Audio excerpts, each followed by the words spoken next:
2023 está um ano muito conturbado aí para você no mercado imobiliário, não é? Eu imagino que deva ser isso que você deve estar pensando. Mas na verdade não é. É um ano muito claro para mim do que está acontecendo e eu quero falar com você hoje sobre isso, sobre esses impactos que nós estamos vendo na economia, sobre como o mercado imobiliário está sofrendo ou pode ter oportunidade aí e você pode aproveitar isso para se reestruturar para o segundo semestre. Vamos começar então falando o seguinte, gente.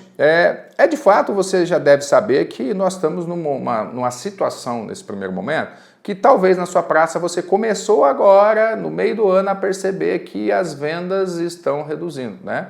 Você está tendo uma freada. A Sebic publicou, se eu não me engano, agora no mês de março, aqui o primeiro trimestre, uma redução de 44% nos lançamentos. Ué, por que será que reduziu tanto? A gente vinha tão acelerado e de repente a economia está freando?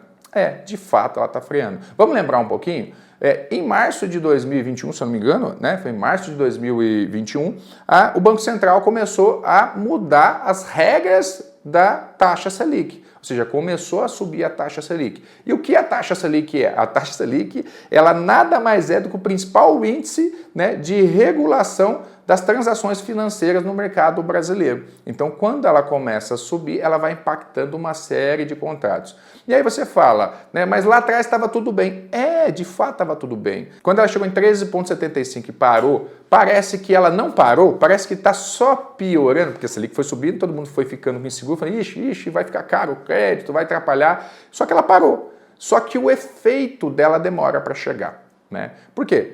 Você precisa entender um pouco de economia para você entender o que está acontecendo. O que acontecia há praticamente quase 2 anos atrás, né? Nós estávamos aí falando de taxa de inflação acima de 2 dígitos, estavam batendo quase 16%, em alguns índices o IGPM chegou a falar em 37,5%. Você sabe o que é isso? 37,5% de inflação no índice, né? Apontado pelo índice, pode ter distorção? Pode ter. Mas de fato, a gente teve um desequilíbrio muito grande. Então a Selic veio para reduzir a circulação de dinheiro e diminuir o consumo, porque é lei da oferta e procura. Quando tem muita gente procurando e pouco produto, os preços começam a subir, né? E aí esse efeito começa a chegar agora no mercado imobiliário um pouco mais tardio. Por quê? Porque antes nós ainda não estávamos vivendo isso. Os bancos não repassavam isso na mesma velocidade que o Banco Central subia, né?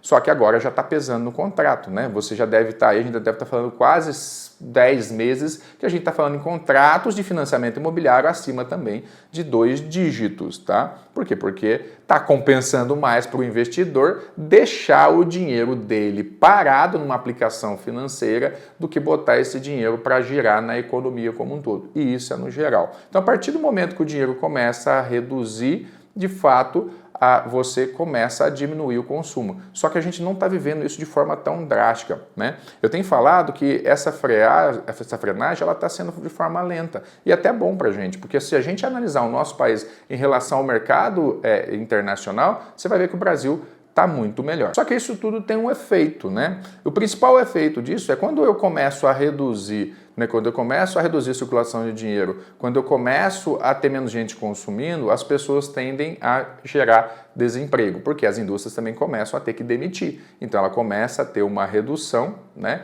E essa redução também impacta na geração de renda, no desemprego, e você vai ter menos gente para comprar o produto. Mas não só isso, os bancos também ficam mais criteriosos, dificultam mais o crédito mesmo ele estando caro, e você tem uma dificuldade muito grande. Então nós estamos vendo ainda hoje um efeito no mercado imobiliário que é a produção e as entregas dos imóveis que foram lançados praticamente em 2020, 2021 até 2022. Só que se você pegar do segundo semestre do ano passado até esse semestre, você vai perceber que as incorporadoras, os construtores, estão buscando menos áreas para empreender do que estava sendo buscado anteriormente. O que isso significa? Que esse delay, esse delta de espaço de tempo não procurando área ou tendo menos desenvolvimento do produto, em algum momento vai faltar produto lá na frente. E eu vou falar para você qual que é o efeito disso daqui a pouquinho aí. Fica comigo até o final.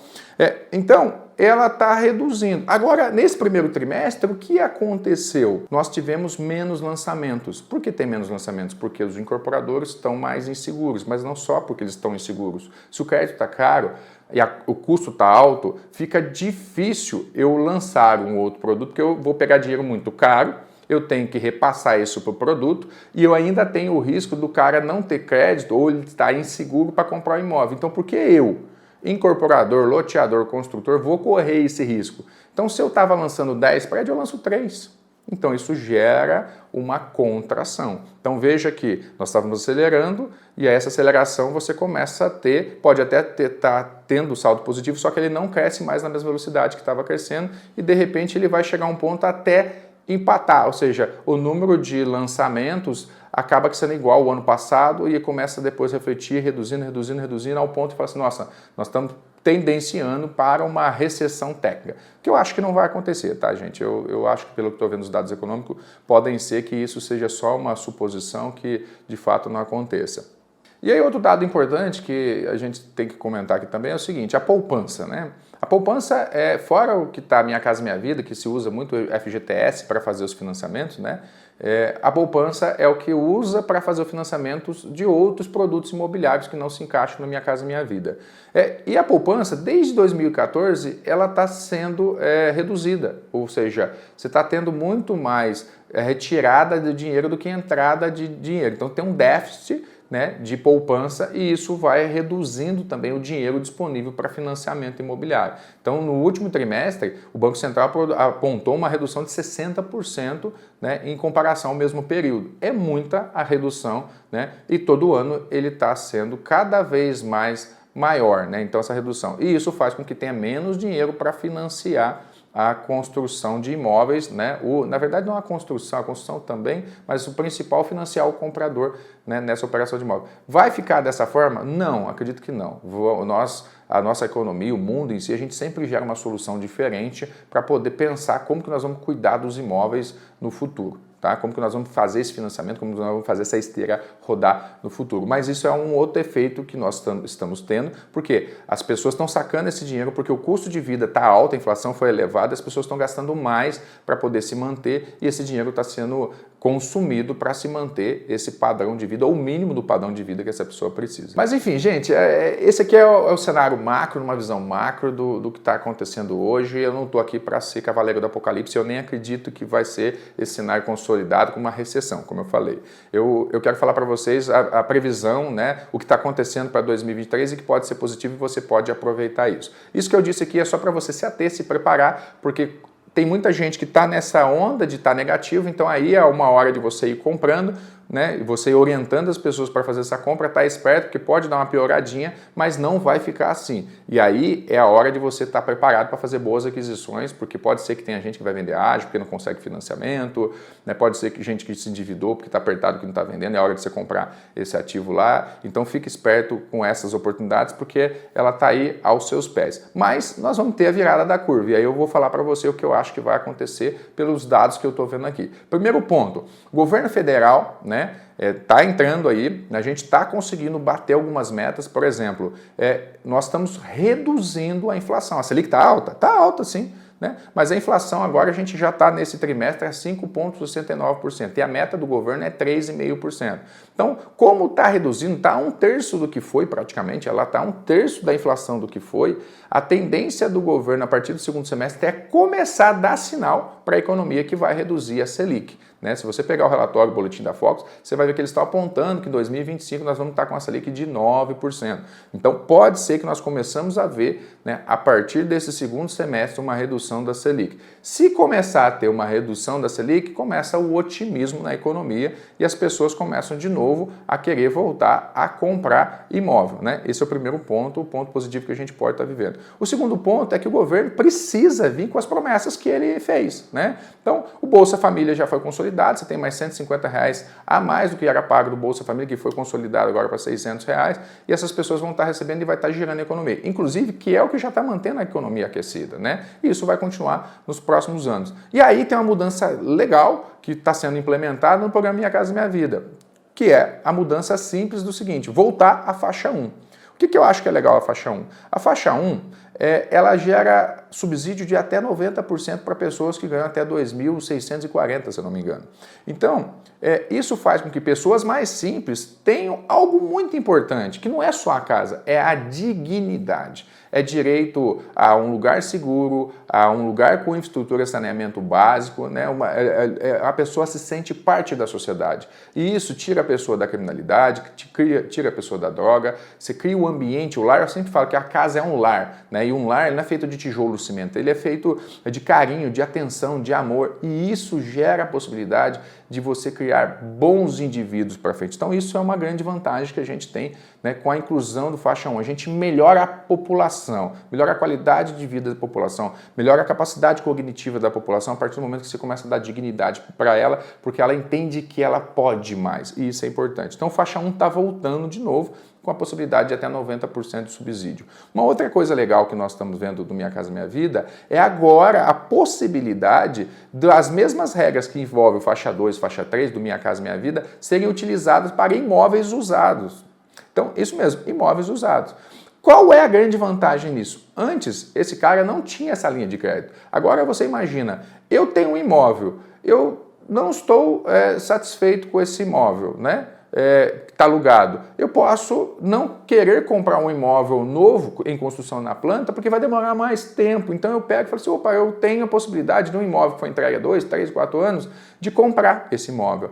Então você vai fazer esse financiamento nas mesmas regras. Até 80%, se eu não me engano também, pode ser financiado um imóvel usado. E aí aquele cara que está vendendo, o que ele faz? Muitas vezes ele está dando upgrade. E aí isso vai movimentando o mercado. Ele vende um imóvel para você e aí ele sai e compra um outro imóvel. E aí, principalmente aí os corretores que trabalham com o imóvel vão perceber que o mercado secundário vai dar uma melhorada, ou seja, o mercado de revenda vai dar uma melhorada e vai começar a gerar uma demanda muito grande para o mercado primário. Então isso vai fazer com que a esteira se movimente de uma forma muito interessante.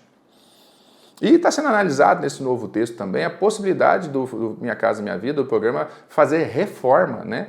E isso é uma outra coisa, porque às vezes você, como eu falei, você está nessa casa, às vezes é sua essa casa, você está desconfortável, você pega um dinheiro, faz a reforma nessa casa para você vender e botar ela no mercado e aí depois você comprar uma casa nova também, né?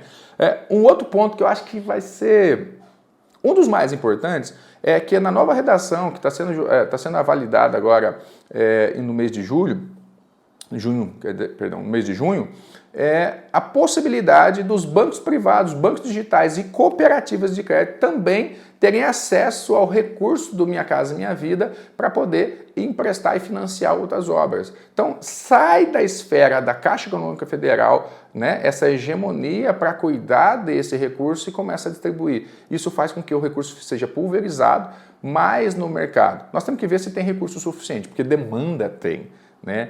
Agora, tem um outro ponto que é interessante comentar com você que você tem que ficar atento. Lembra que eu falei que está tendo menos procura diária, os lançamentos estão diminuindo? O que deve acontecer a partir do ano que vem? Estou falando mais do segundo semestre do ano que vem. Nós devemos ter um aumento de preço, que já deve começar no começo do ano que vem, mas no meio do ano que vem nós vamos talvez perceber isso mais drasticamente. Por quê? Lei da oferta e procura. Já está acontecendo isso lá nos Estados Unidos, por exemplo, as pessoas estão querendo comprar casa, mas não tem casa porque boa parte das pessoas que tinham casa, que construíam para vender ou que compravam a casa e depois faziam o upgrade da casa, não estão fazendo mais isso porque a taxa de juros lá subiu muito, o cara pegou dinheiro emprestado e comprou aquela casa a taxa de 2% e agora ele não quer vender essa casa porque se ele vender e for comprar uma outra casa, ele vai comprar uma casa a taxa de 4% a 5%. Então, está reduzindo a oferta de imóveis no mercado americano e isso faz com que a demanda ainda seja alta, mas oferta baixa, os preços dos imóveis subam. E aqui no Brasil pode ser que aconteça isso da mesma forma. Se as construtoras não tiverem estoque, se elas não tiverem lançando o produto, você vai ter um delta aí, onde quem tem produto vai ter um preço maior e se a Selic descer, você vai ter crédito, não vai ter produto, então vai ter demanda e não vai ter oferta. E o grande problema, gente, não dá para produzir um produto imobiliário em 6 meses. Os produtos imobiliários têm um ciclo mais longo. A gente tem a burocracia e a legalização no nosso país. Então, se a gente falar numa incorporação, num loteamento, se for rápido no nosso país, a gente está falando em 24 meses para desenvolver, aprovar e botar no mercado um produto. E eu estou sendo muito otimista aqui, né? Se você é incorporador, loteador, você sabe do que eu estou falando. Mas existe essa possibilidade de a gente ver os preços subindo. Então, por que eu falei lá atrás?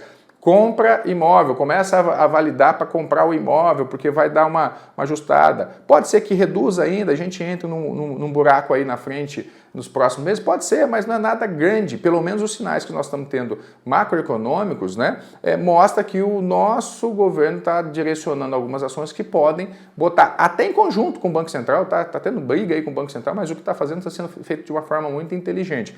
Lembrando, gente, eu não estou aqui para advogar por governo A, governo B, não estou defendendo ideia não, estou fazendo análise simples de dados que estão disponíveis sobre a realidade do nosso país, independente de quem está governando o país ou não. Mas isso pode ser que lá na frente você aproveite isso que você comprou, o seu investidor comprou, né?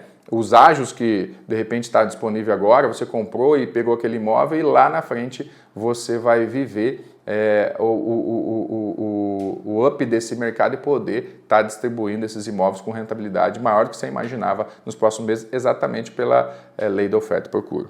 E aí cabe eu falar mais um item aqui macroeconômico que é muito interessante você entender, né? Há tempos nós estamos vendo aí as crises geopolíticas, né, principalmente aí na Ucrânia e na Rússia, e também existe a cogitação de China e Taiwan, né, que criarem guerras por questão de espaço territorial. O que isso impacta, né? Impacta que você tem risco geopolítico espalhado pelo mundo. E o Brasil, vamos analisar comigo aqui, o Brasil é um país que é continental, é um país com mercado grande, tá? Um mercado muito grande, uma economia muito grande. É um país que nos últimos 20 anos tem mostrado um superávit primário, né, em relação às exportações. Isso é muito interessante para o mercado internacional, né? E no último trimestre, o Brasil foi o terceiro principal destino de recursos no mundo. Olha para você ver que interessante, né? Então, entre as 31 nações aí que já divulgaram os seus relatórios econômicos dos últimos anos, o Brasil divulgou agora, o Brasil também está entre os 3 países que mais cresceram em meio a tudo isso que aconteceu. Nós estamos vivendo lá fora, né, vivendo lá fora uma redução da economia, uma inflação alta que os outros países não estão acostumados a viver, e o Brasil está vivendo agora uma inflação controlada, uma Selic que ainda é alta. O Brasil, entre um país emergente, tem um risco geopolítico muito baixo e passa a ser um ótimo local para destinar recursos.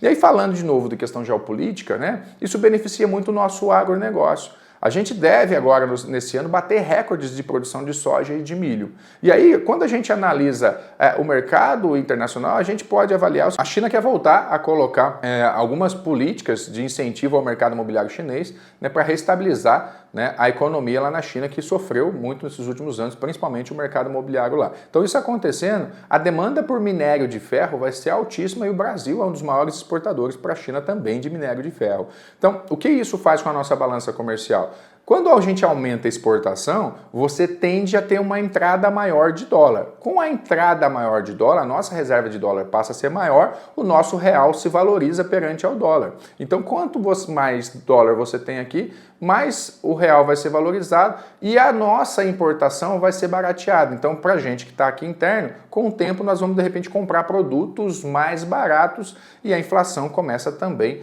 a de novo ser reduzida. Olha para você ver que efeito legal, né? Só que tudo tem um equilíbrio, tá, gente? Não adianta a gente reduzir, valorizar o dólar demais, de repente a exportação não fecha mais a conta. Então, resumindo aqui, é que o nosso país tende a melhorar, né? Está projetando aí, como eu falei, um crescimento, né, do PIB. Nesse trimestre apontou 1,9% o crescimento do PIB. Se a gente comparar com o mesmo trimestre do ano passado, é praticamente quase o dobro do que a gente cresceu no mesmo período do ano passado. De novo, não estou defendendo o governo A ou o governo B, mas essa é a realidade. E o importante é que isso começa a mostrar para o mundo que a gente é um local seguro para poder estar entrando o recurso, está sendo investido e a gente pode viver essa onda ali para frente. É fato que algumas coisas, algumas ações do governo, elas podem impactar, mas a gente tem que tomar cuidado. Às vezes o discurso de um presidente, de fato, não é o que o governo está fazendo.